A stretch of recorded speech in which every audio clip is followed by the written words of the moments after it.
Je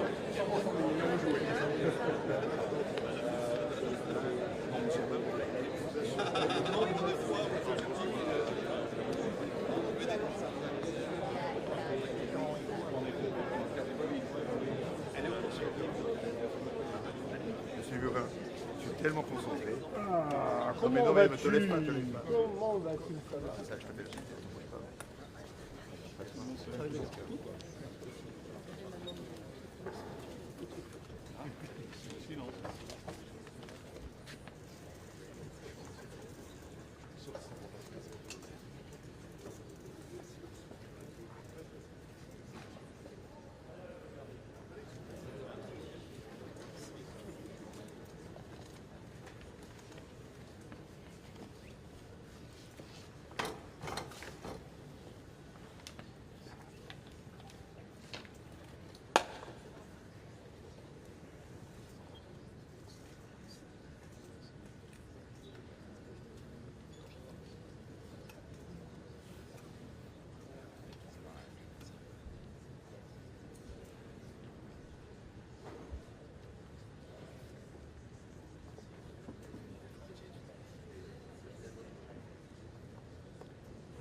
Ladies and gentlemen, my name is Hugh Brady and I'm President of Imperial College London. It's my great pleasure to welcome you to Imperial for this celebration of UK-French collaboration in AI and technology. It's a tremendous honour to welcome His Excellency the President of the French Republic to our campus. I'm also delighted to welcome Minister Shabazz from the French Government, Ministers Kyle and Clark from the UK Government, and two global in AI research and entrepreneurship, and Arthur Lynch.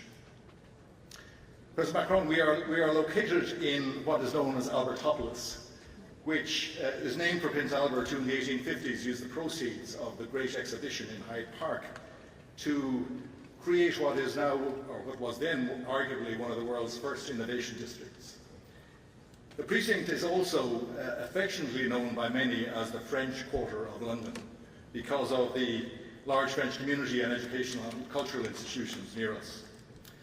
I should add that Imperial's new White City Deep Tech campus, which is just a few miles from here, sits on the site of the UK-France Exhibition of Science, Arts and Industry in 1908, held in 1908, which was the first collaborative international exhibition hosted by our two nations and which attracted over 8 million visitors. Mr. President, Imperial is somewhat unique among the world's top-ranked universities by virtue of our focus on science, technology, engineering, medicine and business, so-called STEM-B. Our founding mission, and I quote, was to be useful, which I think was a wonderful understatement of everything that Imperial has and continues to achieve through its education, its research, its innovation, and its entrepreneurial activities. Every day our students, our staff and our partners come together to interrogate the forces that shape our world, and we use that knowledge to tackle the biggest challenges facing humanity. Mr. President, we warmly welcome your leadership, along with that of Prime Minister Starmer, in championing science and technology collaboration through this UK-France summit. At Imperial, we're very proud of our long history of collaboration with France, and we're acutely aware that it's only by combining our research capabilities and by closer collaboration with other European and international partners that we come close to the scale and impact of the very big research ecosystems of USA and China. We are especially proud of our deep bilateral partnership with CNRS, and here I should acknowledge the invaluable support of the CNRS Chair and CEO, and indeed my good friend Antoine Petit, who joins us here today. We're delighted that today's event also marks the launch of the Imperial CNRS Ayrton Blériot Engineering Lab, shortened to ABLE. The lab is named for the British physicist Hertha Ayrton, who the first woman elected to the Institution of Electrical Engineers, and French aviator Louis Blériot, who made the first successful flight, of course, across the English Channel in 1909. And fittingly, this international research lab is designed to harness the power of AI, of emerging technologies and of engineering to tackle the grand challenges of sustainability and resilience. As you, Mr. President, and Prime Minister Starmer have highlighted, AI has the potential to transform our economies and our societies for the better. So we're especially pleased, as an institution that hosts over 500 AI researchers, and indeed recently launched a new school of convergent science focused on human and artificial intelligence. We're particularly pleased to be hosting this AI and tech discussion today. I'm looking forward to what I know will be a hugely insightful discussion. And it's first my pleasure to hand over to another very strong advocate for the potential of AI, Dr. Peter Kyle, Secretary of State for Science, Innovation and Technology. Peter.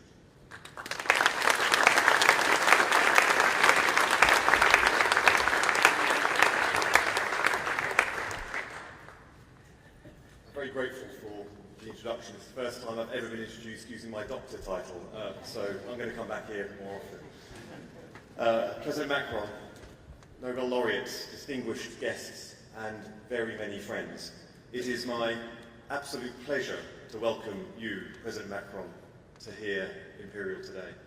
Mr. President, we met briefly at the successful AI Summit in Paris earlier this year.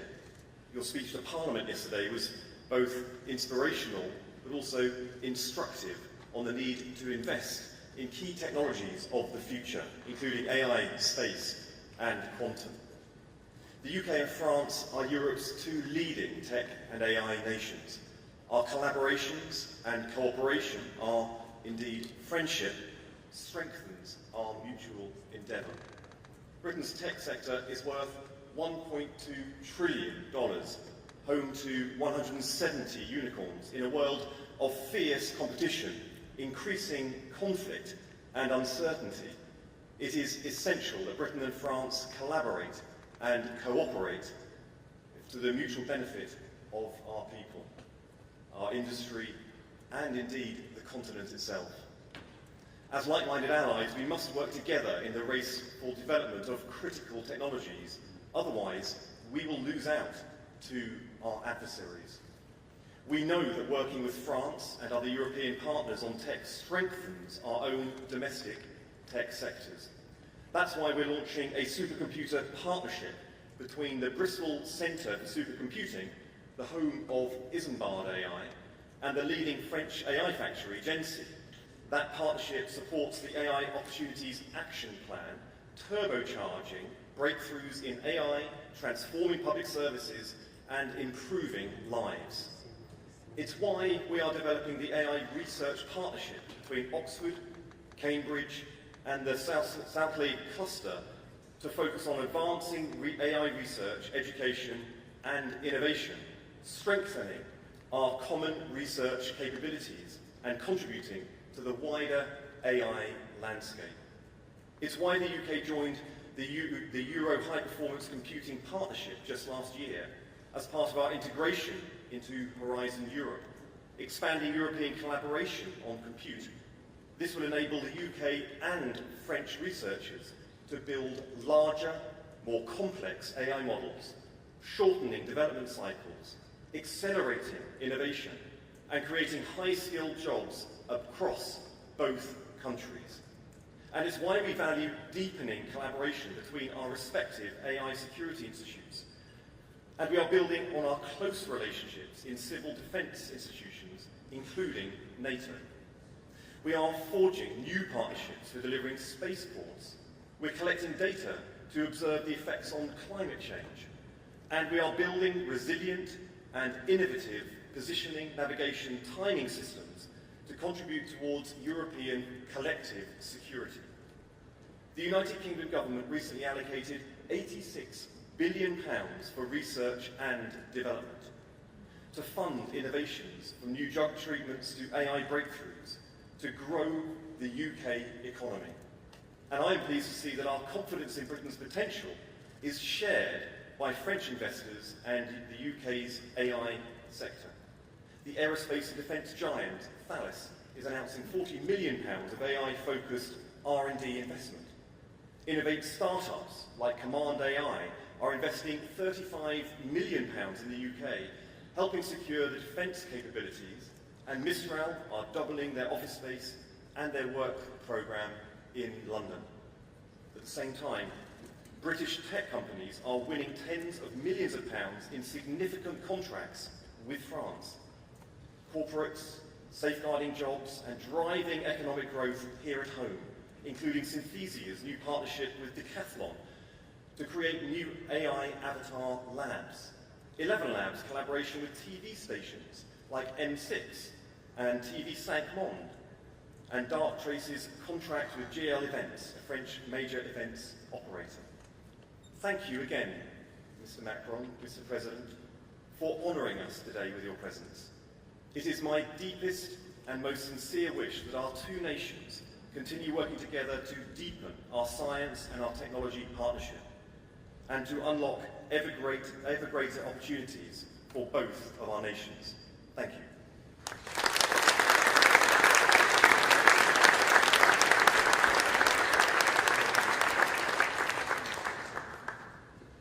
Welcome again, ladies and gentlemen, to Imperial for today's event. It's my great pleasure to host the next discussion between some of our greatest deep tech founders from the UK and France, and also with His Excellency Emmanuel Macron. President of the French Republic. But I'll start by inviting Arthur Mensch, CEO and founder of Mistral AI, to join me.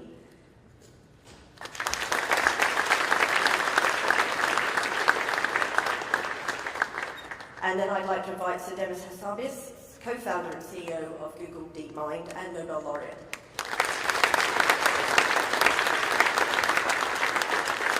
And of course, it's my great honour now to invite His Excellency Emmanuel Macron to join us on stage.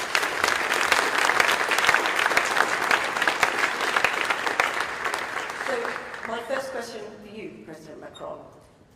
From Louis Pisan's influential work on the development of TCP and the IP protocol to Alan Turing's foundations of computing, France and UK have always been global leaders in technological progress. How do you see the strengths of France being built upon to continue that progress, to continue to compete globally as the technological race really builds across the world? Thank you very much, and thank you for this opportunity. Thank you, Mr. Minister, for your words and your very clear program and commitment. And thank you, Mr. President, for hosting us and welcoming us in the university. And I think the title you decided to adopt, I mean, from science to growth, is a very good one, and it's probably the best answer to your questions. When we look at the challenge, it's clear that I think it's not just because I'm here, but UK and France are probably the two nations to be part of the race and leading the race in Europe. But we are lagging behind, both the US and China. Let's be lucid. And the big question for all of us is how to be part of the competition and indeed to de-risk our model and not to be dependent on US or Chinese solutions. And the first one is science, science, science. And investing in science and fundamental science is absolutely a necessity. And I want just to emphasize this point because it's a very important one, and I'm very pleased by your mention of CNRS. And I know that a lot of research centers in France will sign partnerships during this trip, but fundamental science remains very important, and obviously technological research as well, and so on. The second point is training people.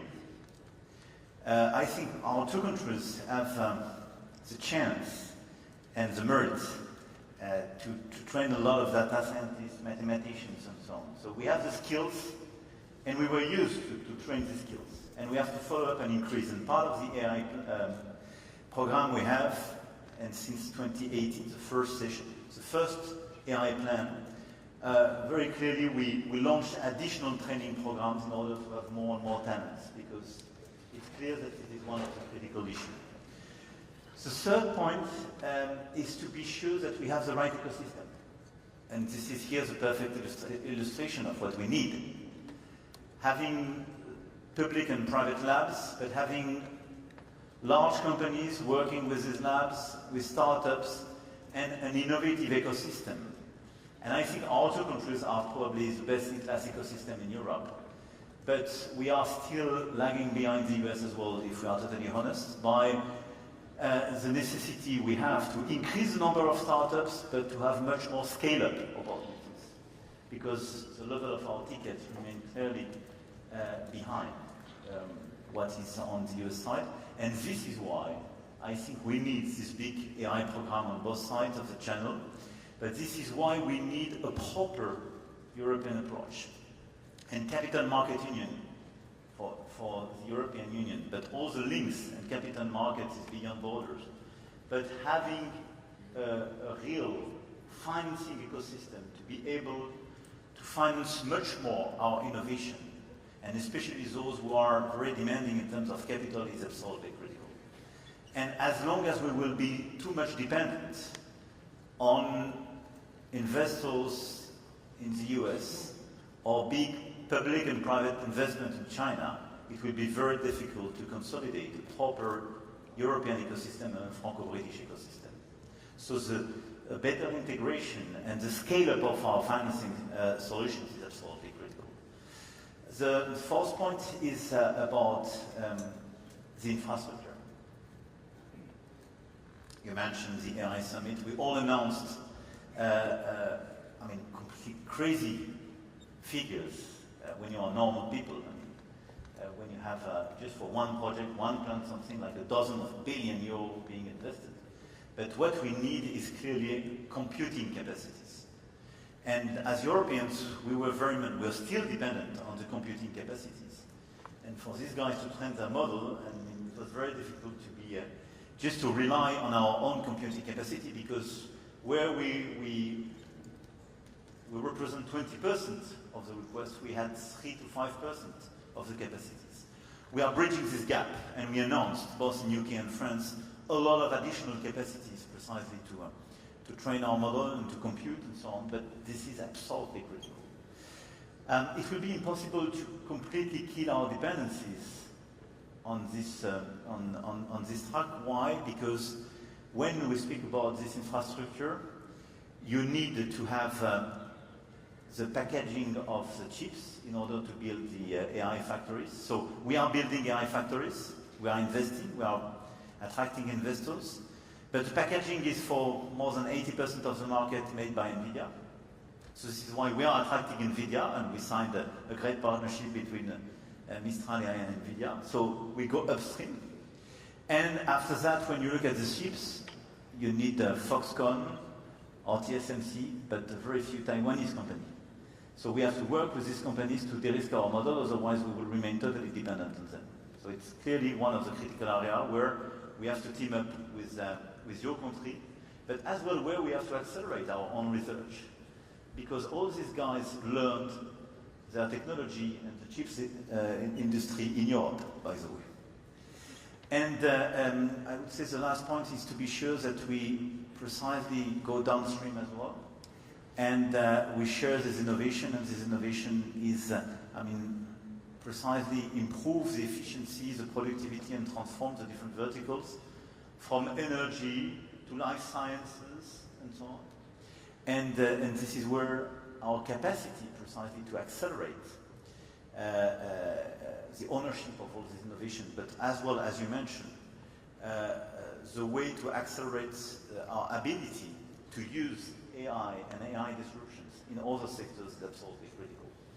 I could detail, but I was already too long, but this is why I'm very happy to be here, because DeepMind is clearly a great example of how to make such an innovation a game changer, and what you are doing in life sciences, for instance, is, on my last point, one of the game changers to be much more independent, and where the AI race could be clearly one. And Mistral AI is on the LLM side, clearly with such a frugal and non-Chinese, neither US model, clearly an opportunity to diversify the offer, and for a lot of people, and for me, part of the European champion we want to promote. And this is why, on these different tracks, the partnership between UK and France is for me critical, because we exactly face the same challenges. And teaming up together is the best way to have a critical mass when we speak about our talents, our labs, our key players, or our financing capacities. Thank you very much. Well, I think you've touched on the competition in the space, in the AI space, and I think one of the key reasons for that as well is just the pace of innovation when it comes to AI. So perhaps, Dennis, we could come to you and just kind of get your views on how you respond to that pace, and touching on some of the points just raised, what we need to be doing to not only keep up, but to get ahead. Well, it's a very exciting time right now in AI, of course. The pace of progress has been incredible. But it's also a very serious moment. I think we're a very decisive moment. I've been working on AI for 20 plus years now. DeepMind was started more than 15 years ago. Almost nobody was working on AI then. Now the whole world is working on it. And we've always believed that it's going to be the most transformative technology perhaps humanity will ever invent. So how we build it, what the decisions we make, the leaders in this field and the governments in this field make now is going to be decisive about how this goes. And I'm very excited about applying AI to science and using it to accelerate scientific discovery in medicine. That's why I spent my whole career working on AI. And we're making great progress on that front. But it's a dual-use technology, and there are risks too. And I think, I'd love to see more dialogue at the international level about agreeing things like minimum standards for how we want these AI systems to work. And I've been saying for a long time, and talking with President Macron for a long time, maybe even 10 years ago now, about if you want to influence how this debate goes on the global scale, you have to also be in the lead technically, to have a seat at the table. And I think the UK and France and a few other like-minded countries, perhaps like Canada and Switzerland, I think if we band together with the same values, we can form a counterweight to the two global superpowers and influence the debate at the global stage. And I think that's very important to have that voice, given that this technology is going to affect everyone in the world. Thank you very much. Arthur, if I could come to you on a similar point again, addressing this idea that the pace of innovation is something that is both a challenge and an opportunity, and how you at Mistral AI think about that and respond to that. Well, one of the premises of starting Mistral AI has been to commit to open science and bring open source models to the world. And it's interesting to note that we actually started the company as a French and British company, as we incorporated the two companies almost at the same time. We had a workforce here very quickly. And to Demi's point, we need, as countries, to have a seat at the table to innovate. If you don't innovate, you're down to regulating, and then it's a little less interesting, and you have less of a say in how we use the technology. And so our approach there is to leverage the power of the two countries when it comes to training people and to have great scientists. And by committing to the open technology and building a business on top, building an enterprise business on top, we've been able to, I think, accelerate and change a bit the way the field we're thinking about this issue of having enough transparency around the models, having enough access, ability to change them. And what we see is that with the models that we've released, starting in 2023, the academic world has been able to use them quite extensively. I've actually never had as much citations as with Mistral 7B, which is the first model we released. And the reason for that is that it's sufficiently small for scientists working in university to work on them and to do studies. And so we found that by committing to open source and by doing it more than what the US can do, the US is always a bit struggling whether they should do it or not because they have this competition with China, which we have a little less. By committing to this open technology, we've been able to spread science and to have a lot of new scientists work on that technology, and sometimes they came to us and started to work with us. Thank you very much. I think the open source debate is going to continue and be an important policy area that we're going to need to balance. I think we've talked about the need for science and really allowing science to innovate and talking about how AI itself can help with that. I think the next question is, how do we get some of these great breakthroughs to market? So how do we have science for growth? Mr. President, perhaps you could say something about how France is approaching some of these challenges about translating these great breakthroughs from science, from the lab, and getting them to market. I mean, it's been our key challenges for decades, I would say. And historically, we were not the best in class, to be totally transparent with you. And during many years, we had this feature to be quite good in some key fundamental science, or quite good in our Polytechnique in Riyadh, CNRS, and challenged by some others in terms of tech transfer. I think during the past 2 to 3 decades, we did improve our ecosystem by creating the flexibilities and the facilities in order to improve the tech transfer, to fix the IP regulations, and to create flexibilities for researchers and so on. And for me, it's, as always, a question of ecosystem and role model. And the question is, as long as in your labs, in your universities, you are just surrounded by people being 100% in academics, you don't have incentives or role model which will create incentives precisely to bring your innovation to the market. Now the situation is totally different. So we passed laws, changed our regulations, I would say at the beginning of the century. But during the past decades, there is a big transformation. And thanks to the French tech, I have some of the French tech people here, but we launched this brand 10 years ago now. And we have this ecosystem not just in France, but everywhere in the world. And it's very inspiring, I would say. And some of the French tech people are not coming from universities. Some are not coming from a big disruption. But some are coming from fundamental research. But it creates an ecosystem and some role models And it creates a lot of incentives for people, for young people, students, PhD, postdocs, precisely to try to see how they can bring their research in the market in order to get precisely scale and pace. And I think it's, for me, as policymakers, what we have to do is to create the maximum level of flexibilities. So we have to allow those who want to stay and be involved in fundamental research to stay and to be competitive. And this is where we are working very hard, because we are improving the model, and we will pass additional stuff in order to be more competitive, in order to keep our talents on fundamental research and universities as well. But we have to create flexibilities to allow them who want precisely to exit in a certain way, or launch a startup, or launch a contract with the private sector, to transform what is fundamental research in an innovation, a company, and I hope tomorrow a large company. So we did improve the ecosystem, we are still improving it. My second point is clearly about financing. I already mentioned it, but I think this is a game changer. And this is why what was done during the past few years with QTI and some others, because we had private financiers launching precisely some additional skill. We had this TB fund, and we tried to accelerate the funding in innovation is as well critical. I was going to come to you next, Dennis, just to say, as a world-leading deep tech founder, what do you think are still the big challenges, the big hurdles that we need to get out of the way to allow innovation to really flourish?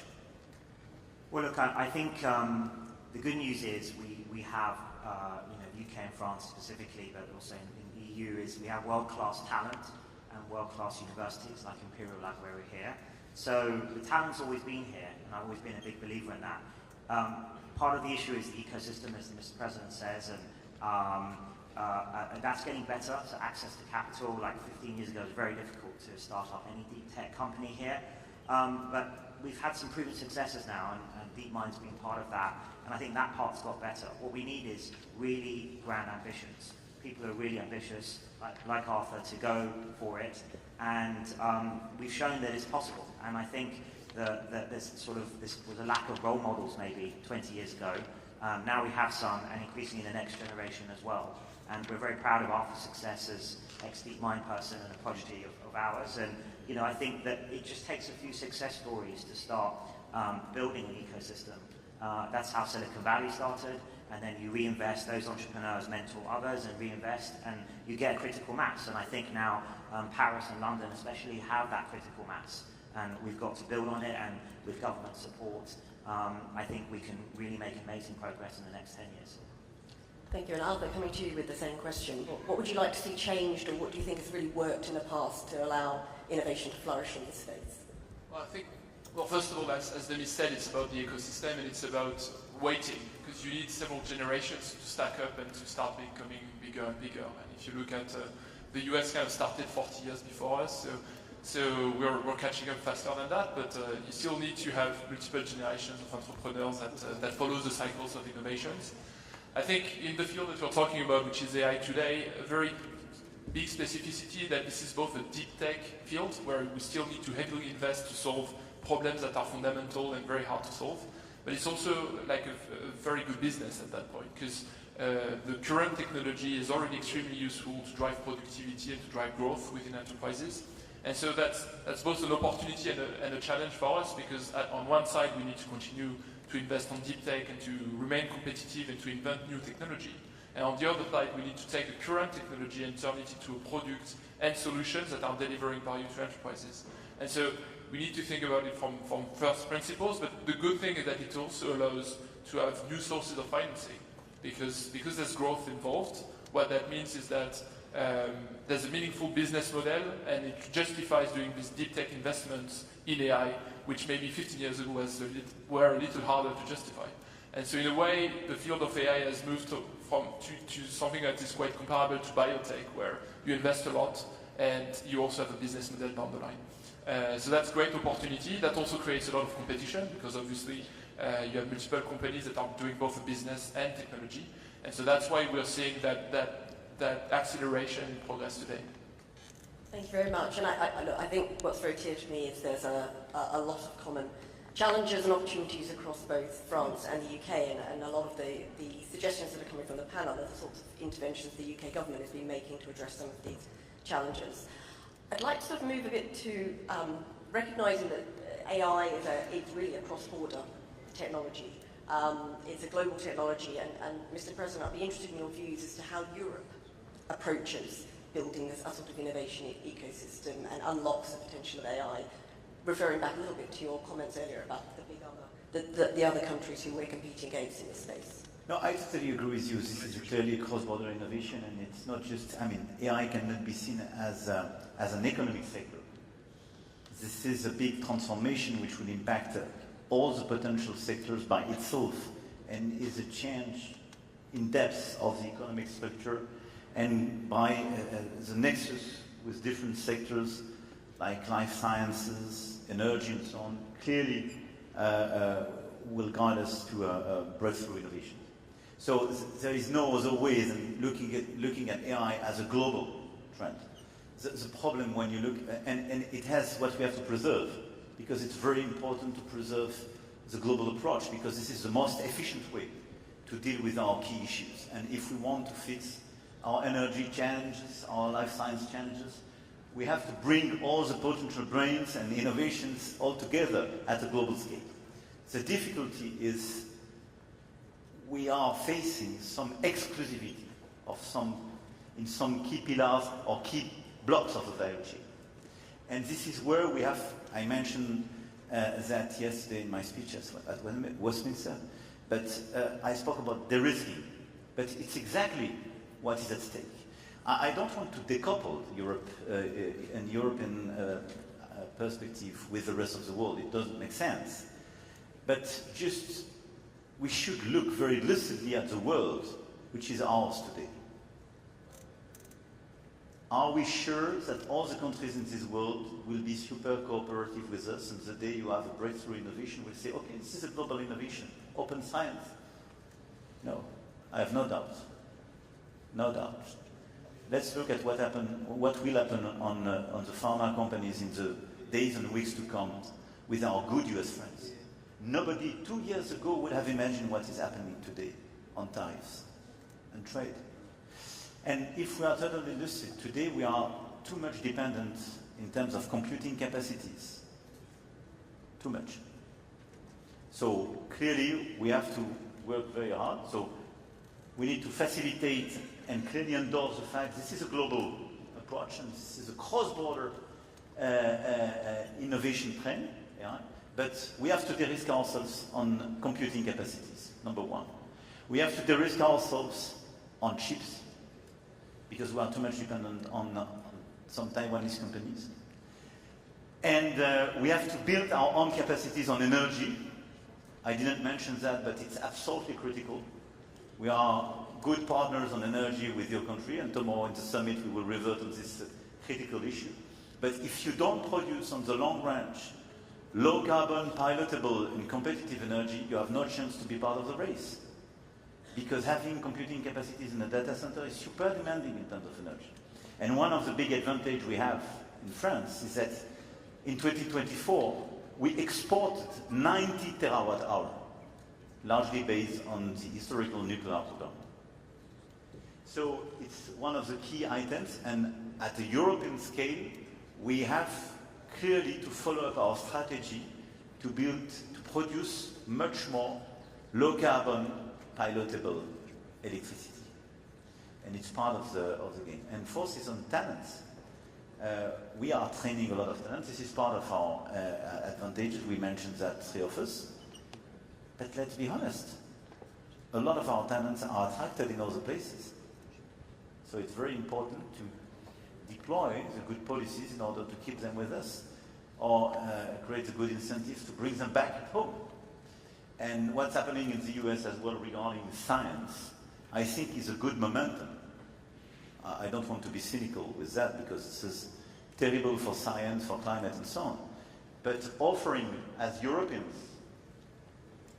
the perspective that there are more than those who want to work on climate, on AI, and to work in an academic context where they are free and we do believe in academic freedom and free research. I mean, this is a European perspective. And now it seems to be very attractive because it's challenged in other places.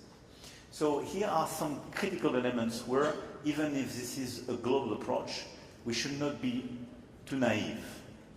And there is a little bit our model, and this is where we have to work together because we are exactly put in the same situation. And let me share with you a very politically incorrect issue post-Brexit in this country.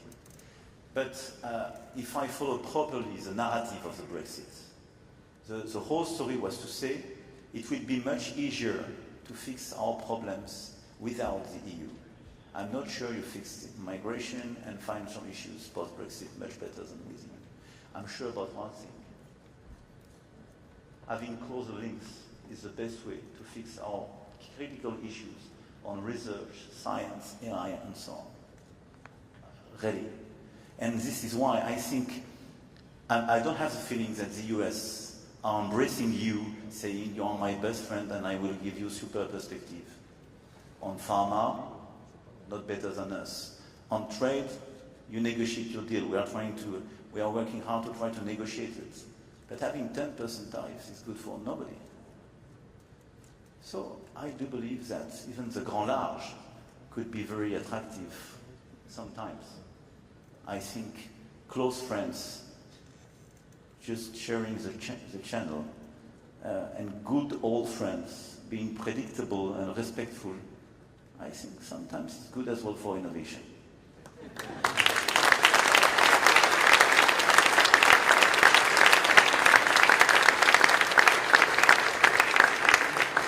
I was about to say that I'm sure I speak on behalf of everyone in this room to say we're absolutely delighted to be reassociated with Horizon Europe on behalf of the research and innovation community. If I could perhaps end by going even more global, we've had the London AI Summit and we had the Paris AI Summit, and next year we'll all be in India for the Indian AI Impact Summit. If I could start with you, Arthur, and come down the line. It would be great to end with an understanding of what you want to see on the agenda and what you hope the outcomes of that summit are. I think we need to start thinking about how AI is affecting democracies and how this technology, which brings a lot of benefits, can be used both ways when it comes to addressing citizens' needs. And so what we started to do as a company is to really work with public services to put the technology to the hands of citizens, but there are also ways in which this technology can be used as an influence tool in a way that might be not transparent enough for the upcoming elections. And so I would like to see that being put on the agenda personally, because I think it's going to have effects on the upcoming elections. I think it's a risk that is accelerated by some form of concentration of power by a few American companies. And so we need to look into that, and we need to make sure that we have enough transparency there. It's one aspect. And then I would say, again, look at the benefits, look at specifically in India how that could be helpful. Thinking about this is a technology that can facilitate access to services, including healthcare services, including better employment, having a better connection to the state and a better acceptance of the state rules as well can be really facilitated by AI, and we can dive into it more and have very precise proposals that are grounded into the science that we've done. Thank you. And Dennis? Look, I think the first two, the Bletchley Park and the Paris Summit were very successful, and I think very looking forward to the next India Summit. This kind of international dialogue is critical, I think, for AI, and I think I agree with everything that the President said about it's great to see UK, France, and UK EU cooperation rising. I think that's going to be incredibly important in many fields, but especially AI. To these shared value systems we have, trying to balance the opportunities with the risks in a sensible way. We always talk about being bold with the opportunities in science and medicine. It's going to be incredible things in energy that AI is going to bring, and we have to embrace that economically and scientifically. But we've also got to deploy it in a responsible way for the benefit of the world. And I think the UK and France and convening those two summits and the next one have got a big part to play in that. So really looking forward to the next one. Thank you. And Mr. President, if we could hear your views for the summit. Look, I totally share what was just said. I think the first, the relevance of this summit was to have a global discussion. And I think it's very important.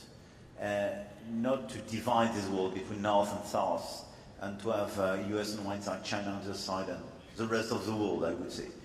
And I think the series of global discussions, first, allow people to team up in a certain way, share the same views about opportunities, but as well the main concerns. This is as well a unique opportunity to have exchanges between researchers, academics, entrepreneurs, investors, and policymakers. And this is a relevant ecosystem at a global scale if we want clearly to guide, if it's possible to guide, but as well to accompany the AI innovations where we want, by the way. And to resynchronize our agenda, because we see some differences in different parts of the world between innovation, regulation, total absence of regulation, and so on. And it's important if we want precisely to be part of this race, but as well to have an AI at the service of humanity, to share this discussion and to be sure first that AI by design, in a certain way, goes in the right direction, and that the policymakers have the sufficient level of ownership and understanding of all these innovations, and to try to see together how to build the most efficient and ethical ecosystem. So having a unique discussions on so many topics, and the same discussion from India to Canada, is for me very important. So this is why I'm very excited as my two friends with this perspective of this new summit in India. And I want to thank you, by the way, because you launched the first edition in UK, and it was very important. And this cooperation is absolutely critical between not just both of us, but globally speaking. Well, thank you very much, and I think it's clear these conversations can and must continue.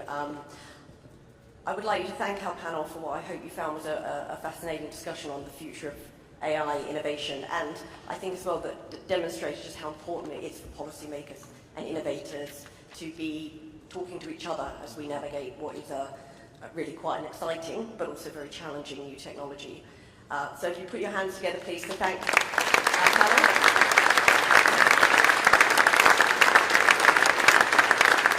And if I could just ask everybody to remain in their seats just for a few minutes, and then we'll be allowing everyone to leave the venue. Thank you.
Thank you so much.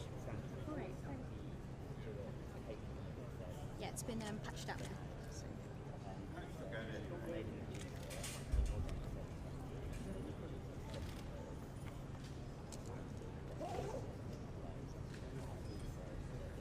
I'll just be around the corner. Okay, thanks.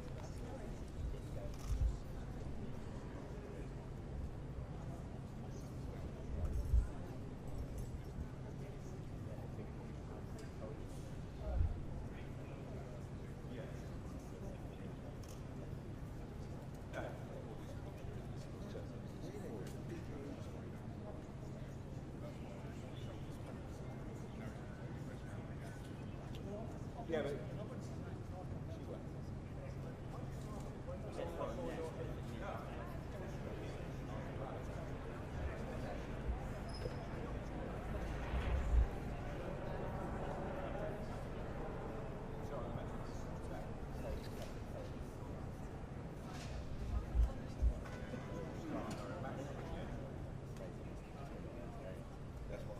he said not to, he seemed very and he said don't, getting the other he end. said it's perhaps the worst case scenario I'll speak to get into.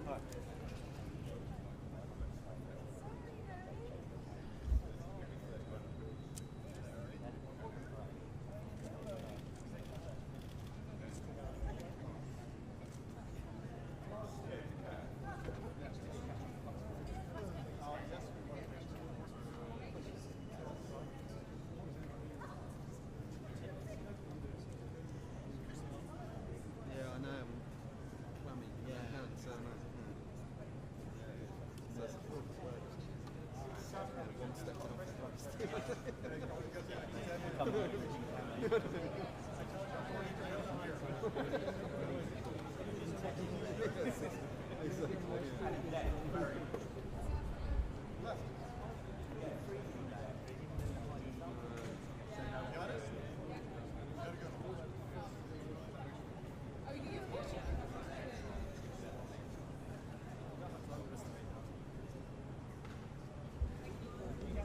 happy? Yeah.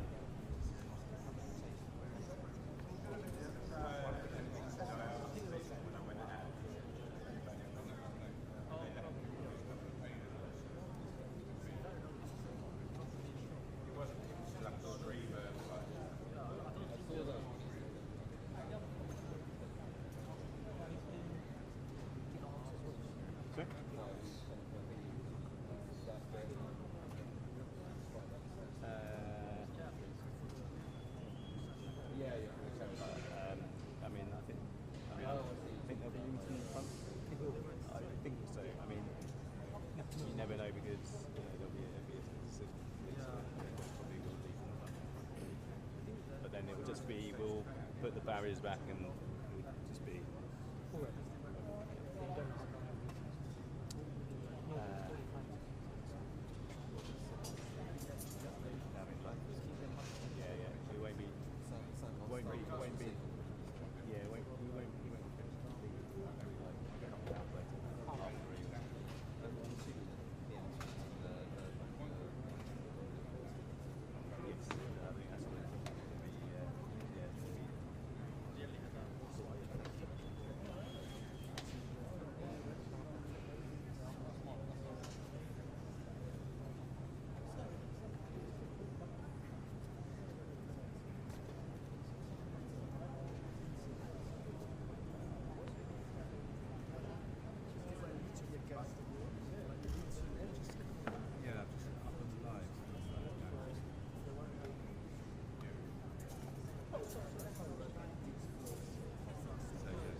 after this one.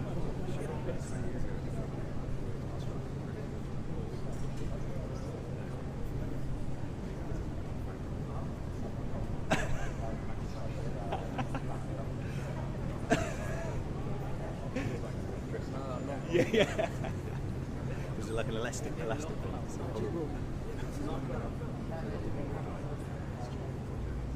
Paisley ties. So yeah. Yeah.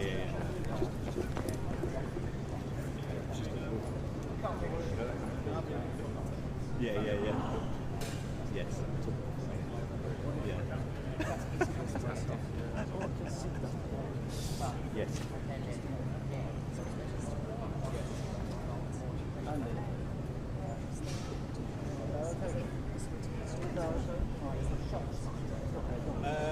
You could no. That's want to grab it on. Why did you wait? Yes, I'm going to do. Can you see my place? I'll go here. Exactly. Yeah.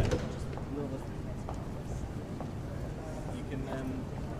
You okay? I think if you come over here. Crouch down here.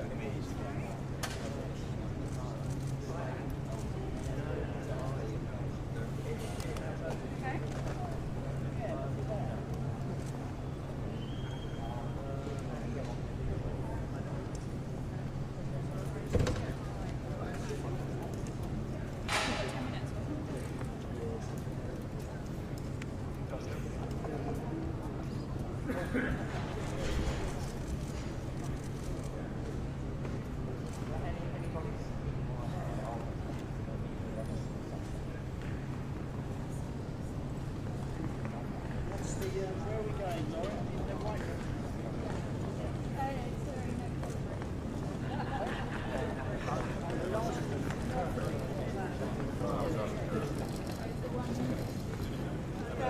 The opposite side. It's the larger room. And it's set out. I'm not sure that's true. Well, So we're probably the same, maybe a little bit better. There's a bit.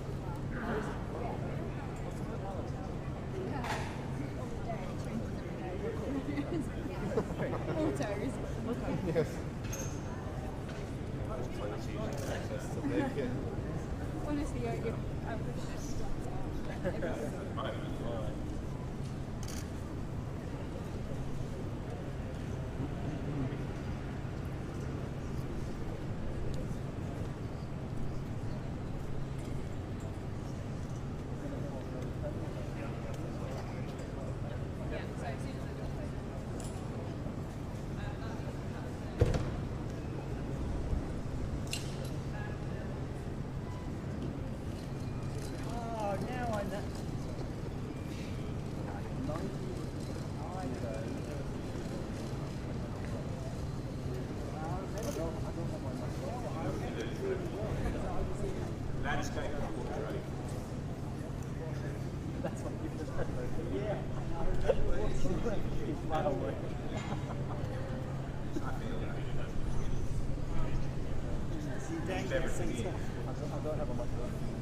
Chairman Mao was there as well. To be like the cover of Sergeant Pepper's Lonely Hearts Club. No, it's not really. That was really good. Exactly. That's right. There at the door.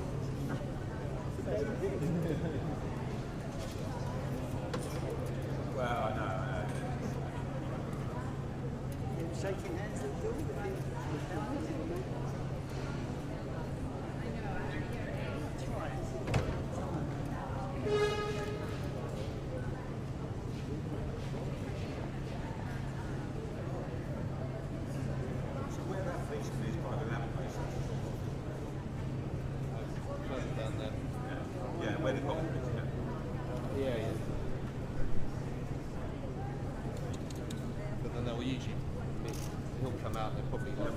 Around. Yeah, exactly. Is that how the French do it? Seen how to evade the trap except they get until they get towards the middle. I'm not sure I want to manage to get her. Oh yeah.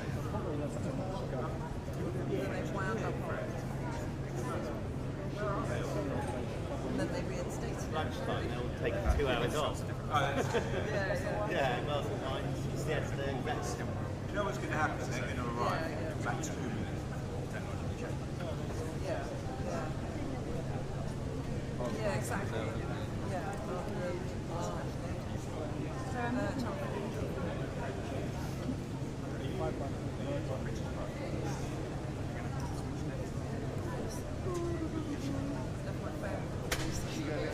So while everyone else is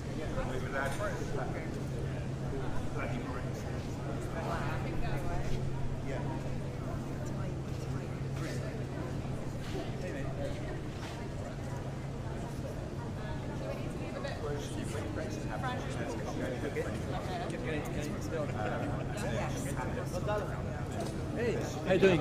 but the byline is just the two. I didn't see Yeah, I know. actually.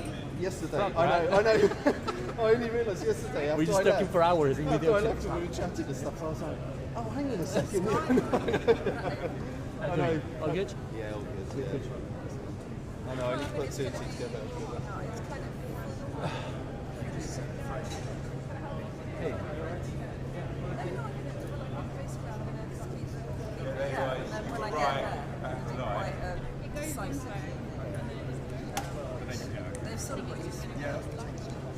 You guys are not live, right? Can I? Yeah, so I need to.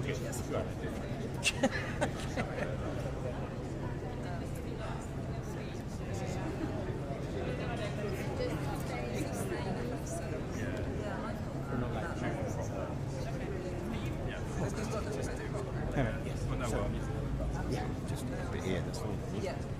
And he's white. Yeah. Okay, yeah, I'm gonna. Okay, good luck. We'll see you. Where are you next? So you back here tomorrow? No, you're Yes, not. yes, yeah. I think I might be back here tomorrow, but I don't know. I'm not here. Oh, sorry. Sorry.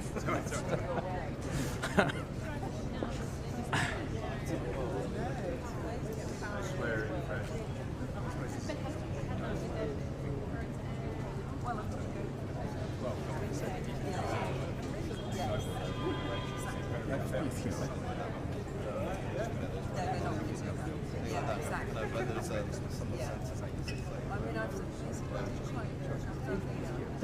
AFP.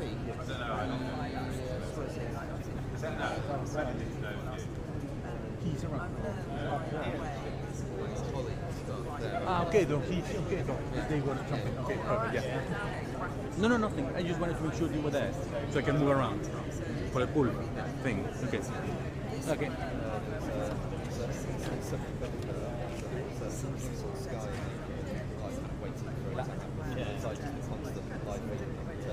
Split screen. One side is like feet on the other side is like they're like kind of conscious of like there's like Michael Heseltine like doing the live. So Heseltine is like from home. We bought them without properly testing it. And annoyingly, my time's like, oh, look at this or something.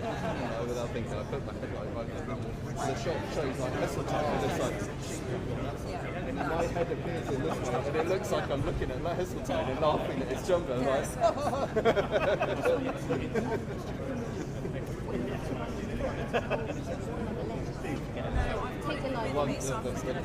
the best kind of straight work I ever I'm hoping there's like a second to quickly reset. But I'm going to leave the live view on the tripod. Yeah, cool. So when you go in, some kind of speech where we're waiting on the street. It's a particular thing that we test it. So I went and just said, let's be the test one without thinking about it. In one hand, I was like, the phone, just checking the phones, and that hand, and the other hand, I lit fag, and I was like smoking. And once they're standing there, it's obviously like running low. And just like uploads a message on my phone and I just reply back. It's just said, Christopher, you told me you should quit smoking. Ultimate bust. Yeah, that's just like total bust.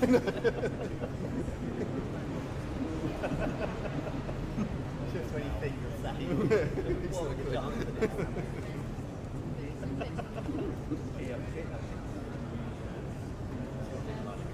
Yes, exactly.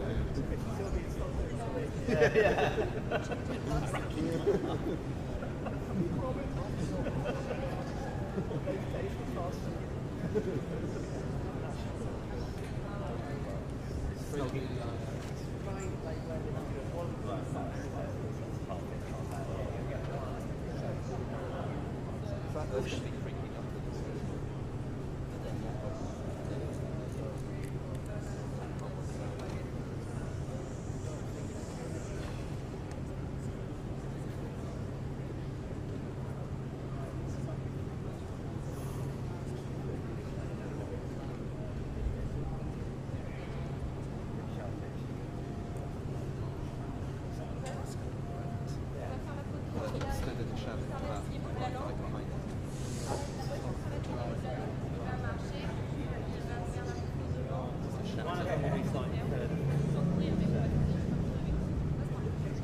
That's horrible. Pointing out back. I'll just send it somewhere. Yeah,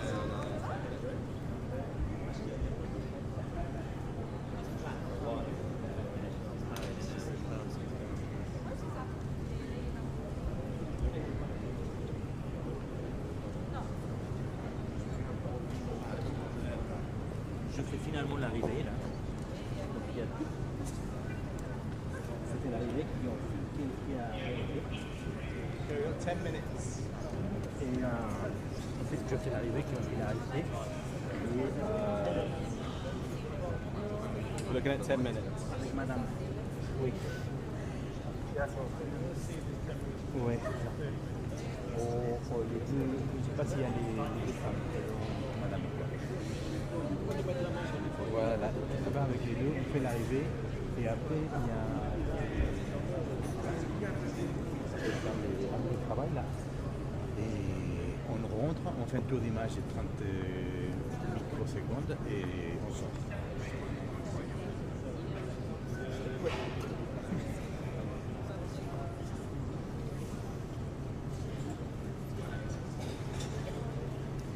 En fait, ça se permet à la presse, donc on ne sait pas encore si on va le faire. C'est hors vitesse, ça part. Donc je te tiens au courant, une fois qu'on termine l'entretien de travail là ici, je te tiens au courant. Ouais, work meeting. I'm not sure whether they're going to start from the back. Yeah. See if I can find out. Non, il n'y a pas de lunch prévu là, non, on attaque direct la meeting. Et il s'arrive à pied, en fait il les débauche un peu loin apparemment. Et donc en principe on devrait avoir Macron et madame qui arrivent à pied.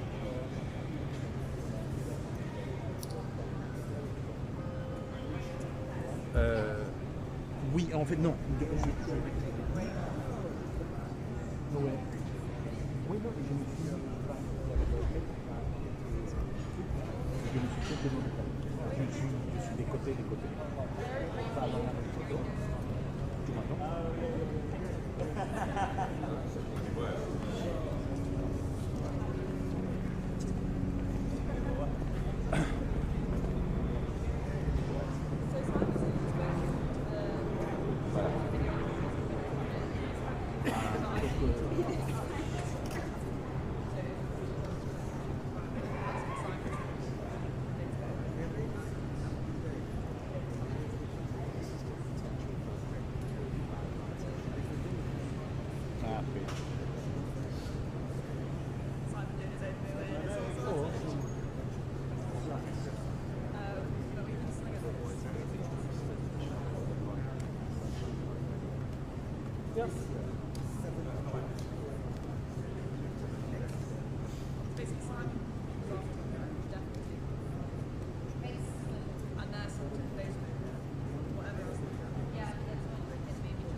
So I'm going to bring the officials to the front. Yeah, so we're going to run in. You and Elliot. Harry's going. All right.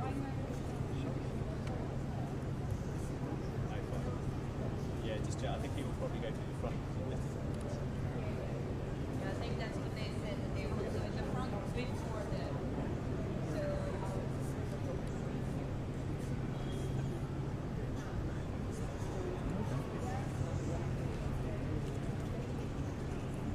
Well, we've been told that they're going to jump in the car and get the photo and come in and do it. Simon might have different. Well, in advance for us, it's like 2 minutes. So she cannot be there. I mean, for her, it would be the best thing.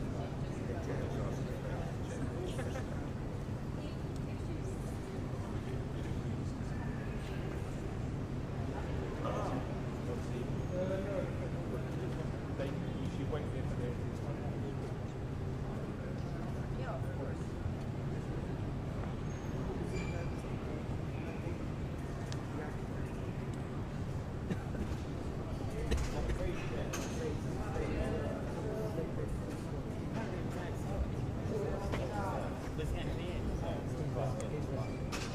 See here? He wasn't shout. No. Yeah. More force.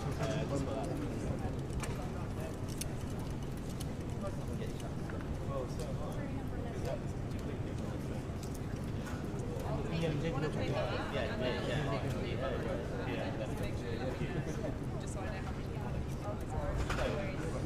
Always on the you guys start shouting. And it was just like just a noise. Non-stop. Just non-stop. Ray left the door to the car. And then when the car started driving down,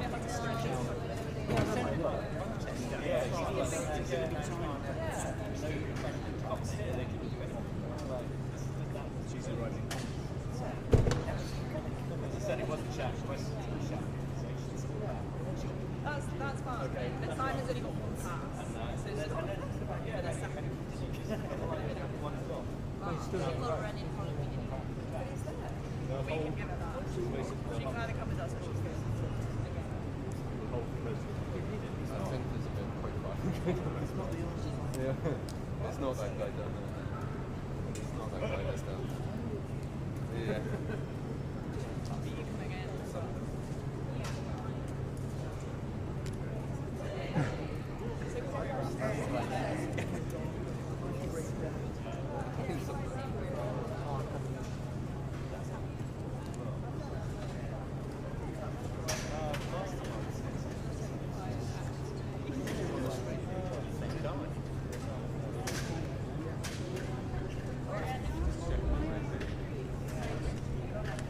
Hello. Hey. Est-ce que tu te baisses un petit Oui, peu? évidemment. Je vais You're going down? I'm going down. Yeah. Of course, yes. It's just he doesn't know at what time he's coming. Because I could see. No, I will get that later. Perfect. What's that?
I know, don't get me confused. Well, the matter. Not Tom Cruise. And I'm wearing a hat, but I wear a hat because I don't think it looks I'm sure people ask me all this stuff.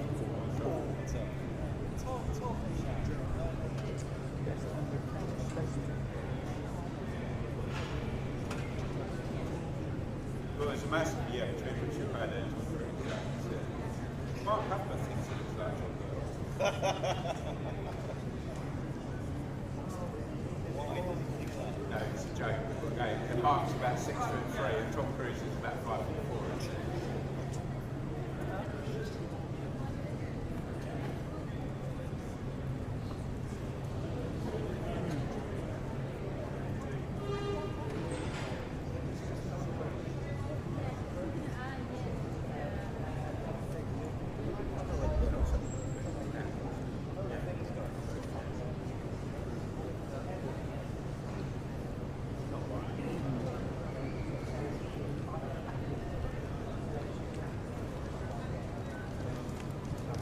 Yeah, they were 2 minutes away.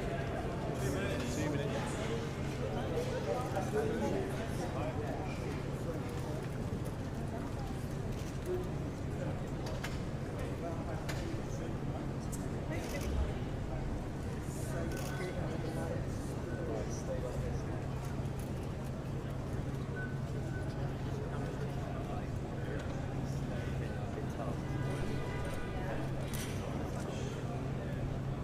Say that.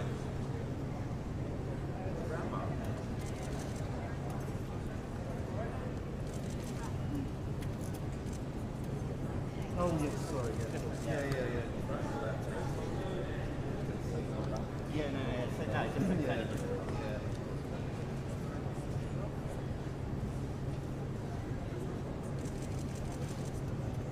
Once they're at the door, once...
Think at the top of your head. Right, get him in now while Pictures lights at the are top of your on. head. Get him in.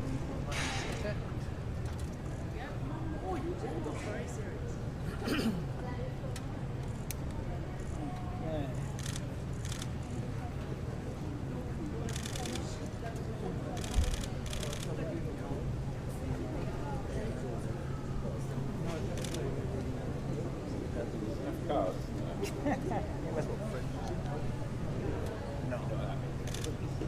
Damn, push on. Yeah.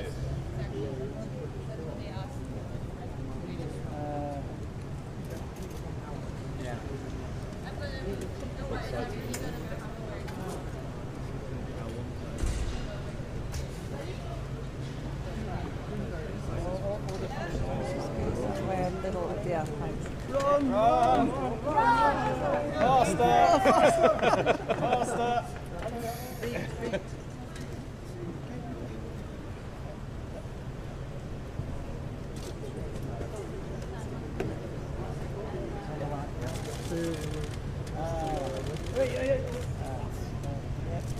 Over here. Crazy guy.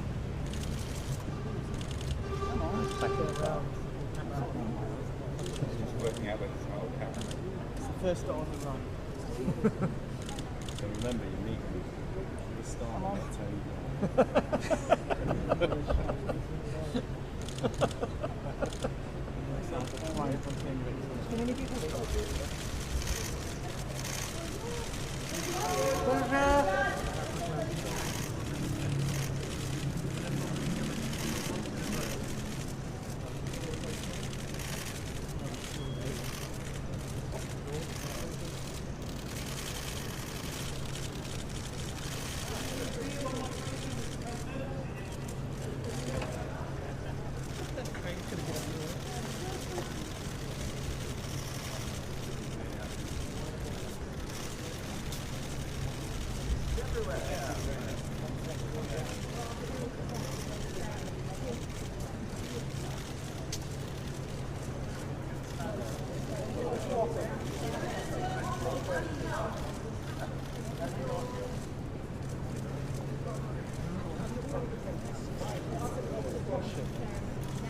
Ça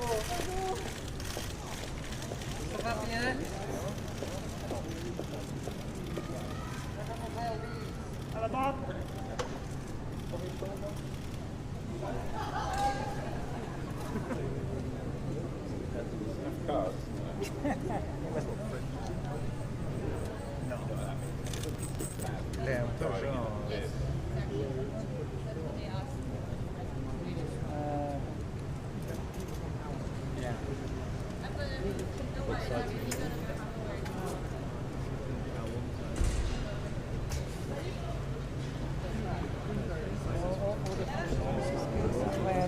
Yeah, thanks. Run! Run! Faster! Faster!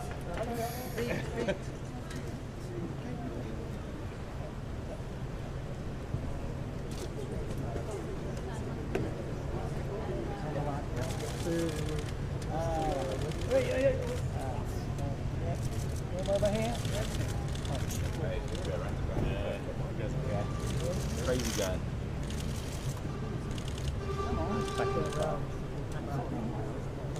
Working out whether it's not okay.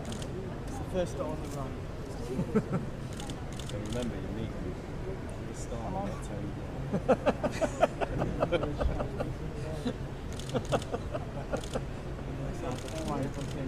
Too many people.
Well, Mr. President, Emmanuel, it's such a privilege and pleasure to welcome you here to Downing Street.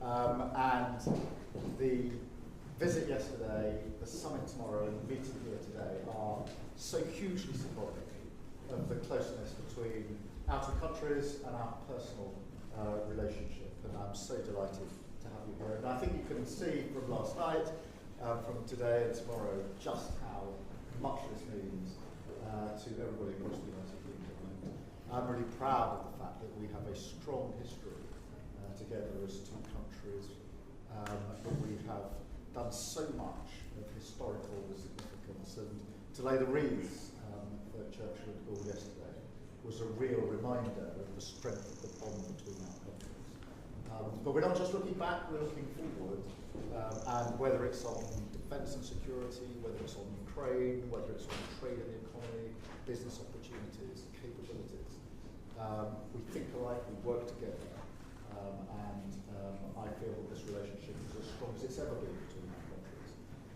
And so it's a great pleasure to welcome you here, and I much look forward to the discussions we'll have this afternoon.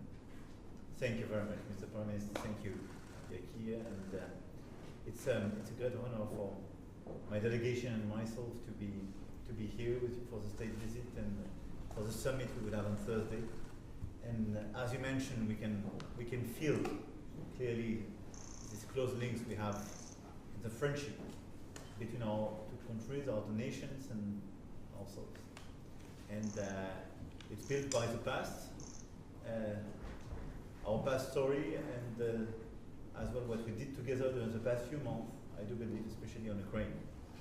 And for me, this state visit and the summit are a unique opportunity in these challenging times to work together on Ukraine, and we will have the opportunity to have this coalition of the willings through VTC on Thursday, right after the summit, to build stronger links and make big moves forward on defense, security, technology, economy, have more exchange on culture, education, research, and when we look at climate change, AI, but as well as this changing time from Ukraine to Middle East, I think the partnership and the friendship between UK and France is absolutely, I would say, a game changer for not just Europeans, but a lot of these issues. So I want to thank you for your hospitality, the great discussions we already had yesterday evening, and thank obviously His Majesty the King and the whole country for this warm welcome. Thank you very much, my friend. Thank you. Thank you very much. Thank you. Thank you.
Crazy guy.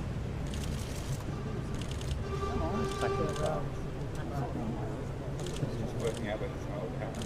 It's the first on the run. So remember, you need the start of that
Well, Mr. President, Emmanuel, it's such a privilege and pleasure to welcome you here to Downing Street.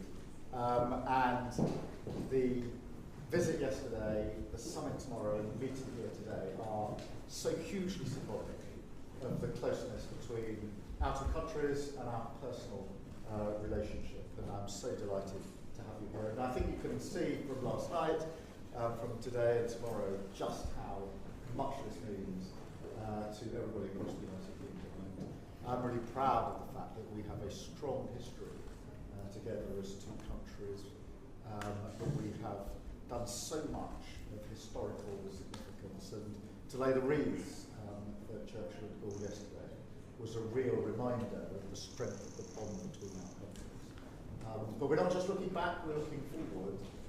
And whether it's on defence and security, whether it's on Ukraine, whether it's on trade and the economy, business opportunities, capabilities, we think alike, we work together, and I feel that this relationship is as strong as it's ever been between our countries. And so it's a great pleasure to welcome you here, and I much look forward to the discussions we'll have this afternoon.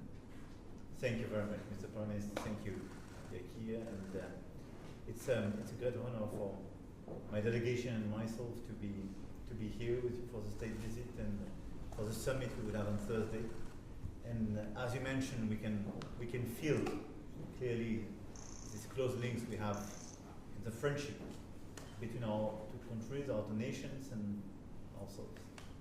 And it's built by the past, our past story, and as well what we did together during the past few months, I do believe, especially on Ukraine.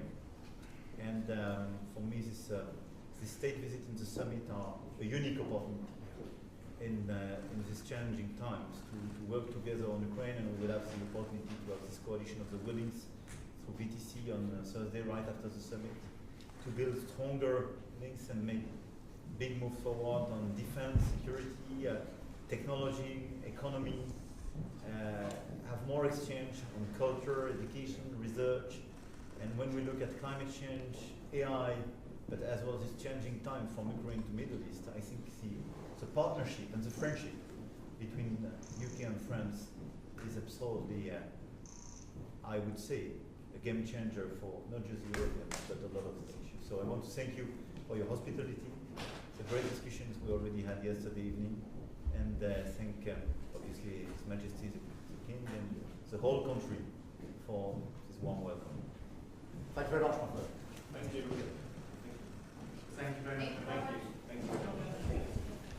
It's worth it. I mean, I've seen it on Sky and stuff before, you know, so. I've got a question. All right then. I'll look out for you. See you later.